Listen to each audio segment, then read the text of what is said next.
More than 20 years ago, Brenda says 4 college football players gang raped her. Now she's speaking her truth in front of college athletes across the country. What she says is raw and real.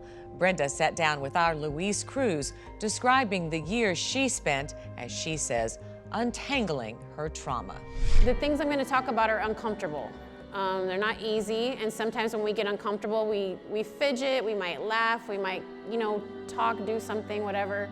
To understand why Brenda Tracy stands in front of these athletes, we have to go back to the night of June 24th, 1998. The night she says she was gang raped.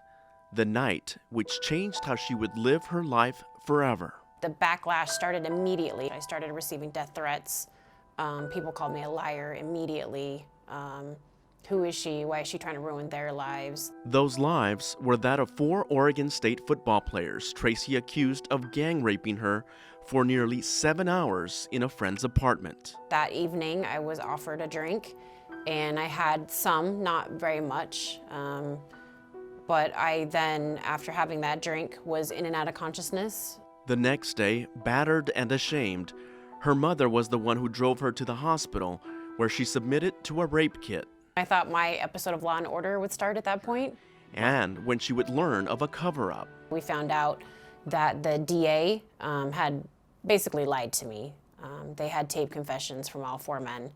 The police had not tested my rape kit, and they threw it in the trash 3 years before the statute of limitations was up.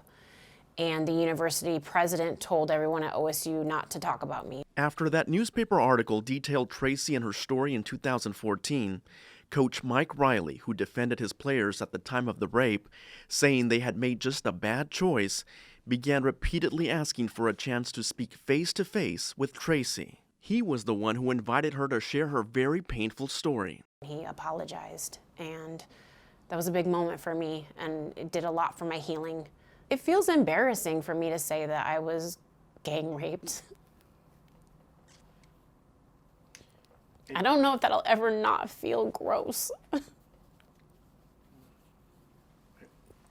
Tracy, now a grandmother of a 1-year-old little girl, speaks across the country, mainly in front of athletes.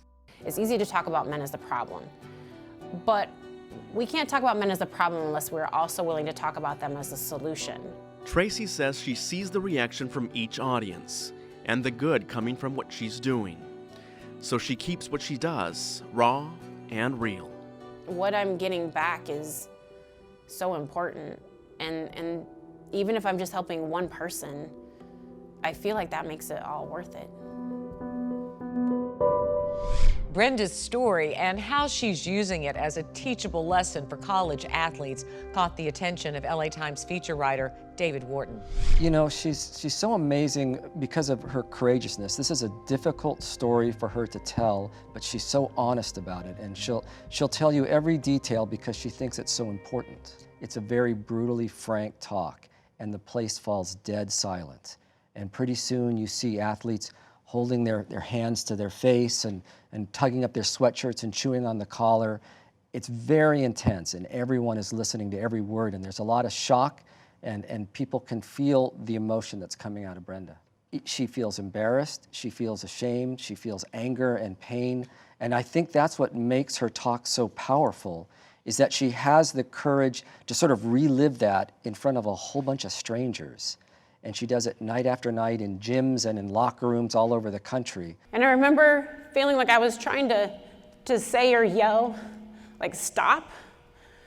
What are you doing? Why can't I move? Coach Mike Riley, the man who so disappointed her when she reported this crime so many years ago. She hadn't spoken to him in years. This weighed on his mind. From the moment he read that Oregonian piece, he wanted to talk to Brenda. He knew he'd made a mistake in the way he treated the incident.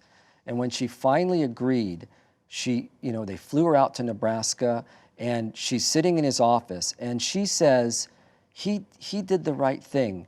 He told her that he was sorry, and it wasn't a sorry, but this is why I did it. It was just, I'm sorry, I was wrong. And then he went one step farther. When they were done talking, he said, I think my players need to hear this.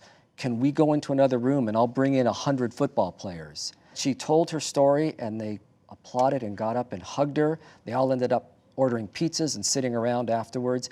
And that was how this whole crusade really began. Wow, David Wharton, thank you so much. What an incredible, incredible story.